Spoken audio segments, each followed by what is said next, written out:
everybody, welcome back to my channel. Today we're going to be talking about my winter reading wrap-up. So as you guys know, my reading goal for this year has been drastically cut because last year I made it too big for myself and I wanted to make it simpler and easier for myself. And I would like to say that I am one book ahead of my reading schedule for 2021, which is great because I only read books in January. I didn't read any of these books in February. In January, I read 5 books. The first book I read this year was The Lost Book of the Wife by Cassandra Clare and Wesley Chu. This is the second book in the Eldest Curses trilogy. It is about Magnus Vane and Alec Lightwood and the Shadow Hunters from the Immortal Instruments. And I loved it. Naturally, of course, I gave it 5 stars. It wasn't my favorite one. I liked the first one a little bit better. But I feel like that was mostly because I just couldn't give it the time that I wanted to give to it, and I kept having to leave it, and I couldn't fully invest myself until towards the end when I really had just like nothing to do, and I got to read this book, and I thought it was fantastic. I'm very much so looking forward to the third book that comes out later this year. Hopefully it comes out later this year. It's on my 2021's anticipated reads list, but they still haven't set a release date for it, so hopefully it comes out this year because I'm very excited to see where they go with it. The second book that I read this year was Simon vs. the Homo Sapiens Agenda by Becky Albertalli. This was a reread. I reread this book at least once every year since I originally read it. So this was probably my 4th reread of it. But you know what? That's fine. A reread still counts, you know. It's a new year. I don't know if I read it last year all the way through in one sitting, but I just needed some feel-good vibes, so I picked this one up and I knocked it out in a day, and this book has just this magical ability to just make me feel better no matter what, and I loved every second of it, and you know, I love Simon. The third book that I read in 2021 was Love Creekwood by Becky Albertalli. I read basically almost the entire Creekwood, the Simon verse books. I didn't read The Upside of Unrequited. I skipped straight to Love Creekwood. This was my first reread of it. This was my second time reading this book. I got this for my birthday last year. I just love it so much. It's a short one, but it just kept me in a fantastic mood. And I just love that she continued on and we got to see a little bit into our Creekwood crew's life after senior year, that we got to see a little bit into their first year of college. I love that this book is basically, you're just reading their emails. It's like you hacked onto their emails and you're reading them, but not all of them. Like you start mid-conversation on some of them, and it's between all of them. So it's not just following 2 people, it's following all like 7 bajillion of them, at least for a little bit every now and then. And you get a story, it has a plot and a story, and it's fantastic, but it's just little glimpses. There's literally no narrations, there's no inner thoughts. It's what they're saying to each other, and you still get those inner thoughts because they're still telling each other everything. So I just love the amount of sunshine I get in this little teeny book about my favorite Creekwood crew. The next book that I read was Leah on the Offbeat. I couldn't not read. I was just like, okay, you know what? No, I'm gonna reread Simon. I love rereading Simon. And then I'm just gonna hop on over and just knock out Creekwood. But then I was like, okay, but it just makes me I just needed to have Leah back in my life. So I read Leah on the Offbeat by Becky Albertalli as my 4th book of the year. So you know, I love Leah. Leah and I could totally be best friends. She's very intimidating, but there's just so much about Leah that I vibe with, and not in any way it's just like a personal connection, just like I feel like a kindred spirit. Like I could totally be her friend. In fact, I see parts of my friends in her, but this book, so different from Simon, like wildly different, and it just made me happy again to go back and reread Leah's story. I just really, really liked it. I'm glad this book exists. And the last book that I read in January, I haven't read a book all month. Well, okay, that's not true. I have started some books. But the last book that I completed in my winter reading was The Love Curse of Melody McIntyre. It was a Lit Joy Crate book. I believe this was my December Lit Joy Crate book. Hold on. Let me just flip around the covers because it had an inside out cover and I really like the cover that came with it for Lit Joy Crate. But let me just flip this around. Also, it's skin, or you know, it's hardback, you know, without the cover. Beautiful. I love this. It's a beautiful book, inside and out. The Love Curse of Melody McIntyre by Robin Talley. I think that's how you say her name. As stated, I got this in my Lit Joy Crate box, and you know, you saw all the other books that I read this year so far. You could kind of tell what kind of mood I was in. I was in mood for, like, you know, feel good, just, you can tell what kind of mood I was in. I wanted to read a book similar to that, but new to me. So I picked this one up because it was right up the alley. I mean, literally, theater, everything. I fell so in love with this book. I didn't think I was gonna fall in love with this book as much as I loved it, but it was just so good of a story. The plot line was very entertaining.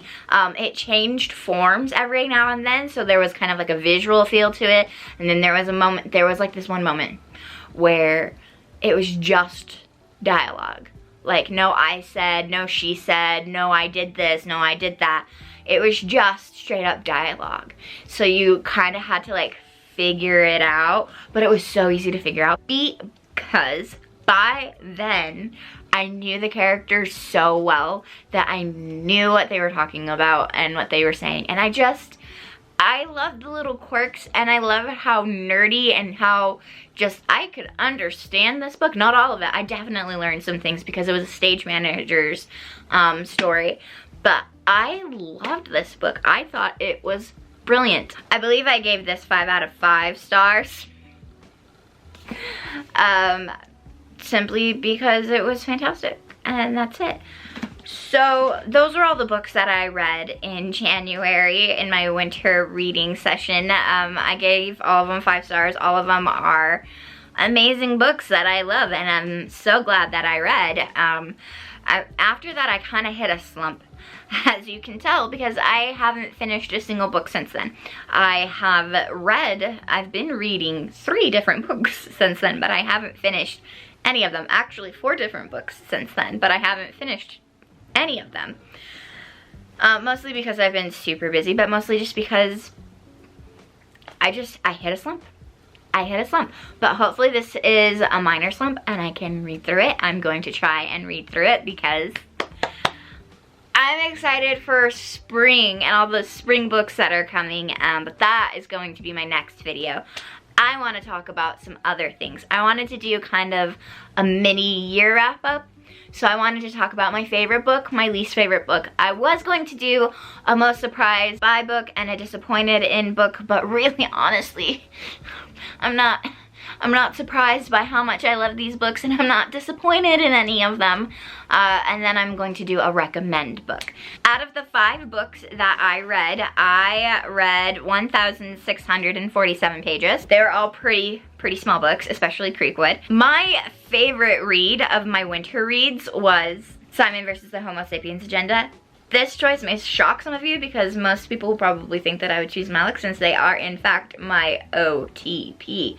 But this book was good. I had a few minor issues with it. I felt it was resolved too quickly and I didn't get as much fluff as I would want to, which is fine. You know, you have plot to get to. I quickly realized I wasn't going to get quite as much fluff and happy feel-good emotions as I would have liked, because normally when you're in the middle of a Shadowhunter book, the last thing you're feeling is fluffy and happy and light.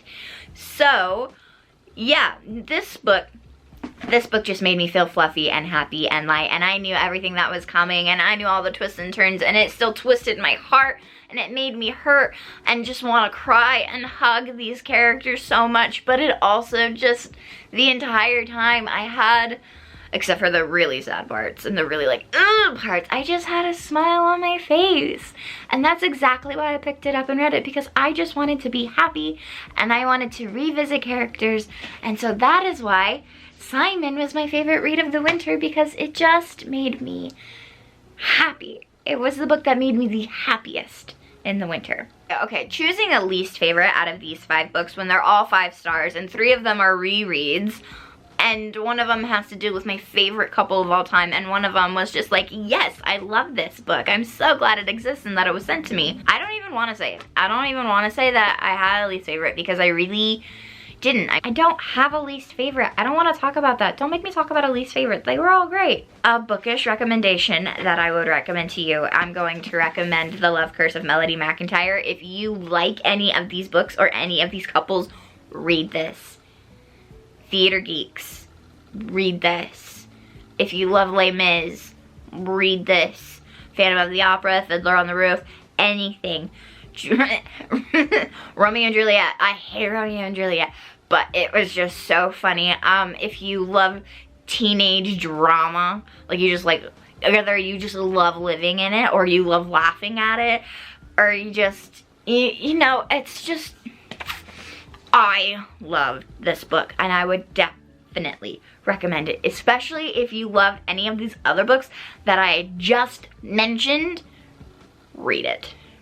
I would recommend this book.